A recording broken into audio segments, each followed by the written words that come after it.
Good day, everyone. I am MLJ A. Risani from BF 2B. For this video, we tackle about on fighting poverty. Poverty, injustice, and gross inequality persist in our world. None of us can truly rest. We shall never forget how millions of people around the world joined us in solidarity to fight the injustice of our oppression while we were incarcerated. Those efforts paid off, and we are able to stand here and join the millions around the world in support of freedom against poverty. Some poverty and obscene inequality are such terrible scourge of our times in which the world boasts breathtaking advances in science, technology, industry, and wealth accumulation. We live in a world where knowledge and information have made enormous strides, yet millions of children are not in school. We live in a world where the AIDS pandemic threatens the very fabric of our lives. We spend money on weapons than on ensuring treatment and support for the millions infected by HIV. It is a world of great promise and hope. It is also a world of despair, disease, and hunger.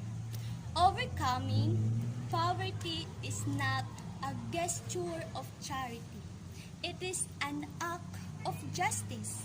It is the protection of a fundamental human rights, the right to dignity and a decent life.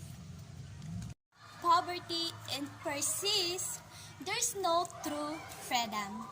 The steps that are needed from the developed nations are clear. The first, ensuring trade justice. I have said before that trade justice is a truly meaningful way for the developed countries to show commitment to bringing about an end to global poverty. Second is an end to the debt crisis for the poor countries.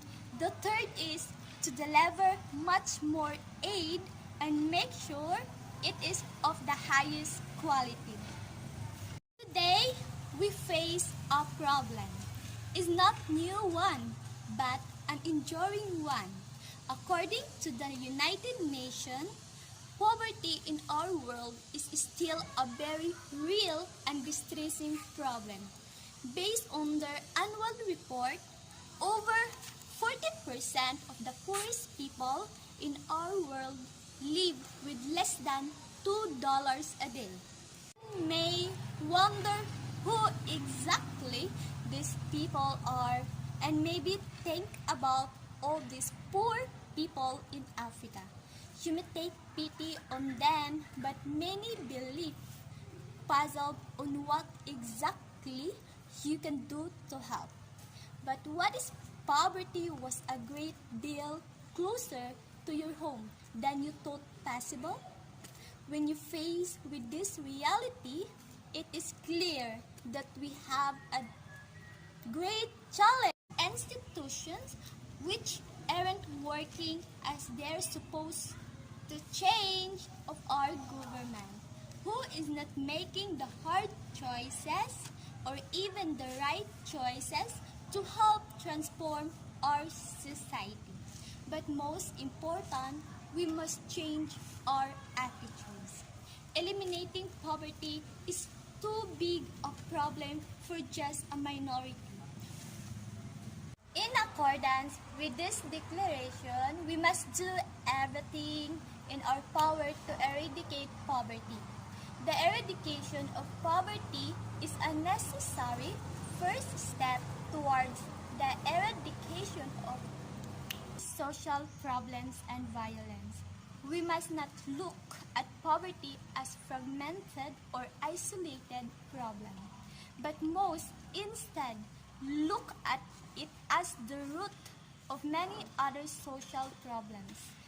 We are motivated, educated, caring, community-oriented people who must make the difference and be the change we need.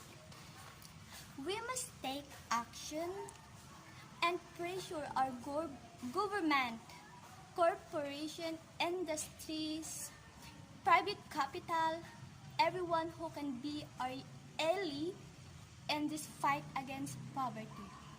When an economic structure or model of development is not working for all of us, it is our duty to demand change.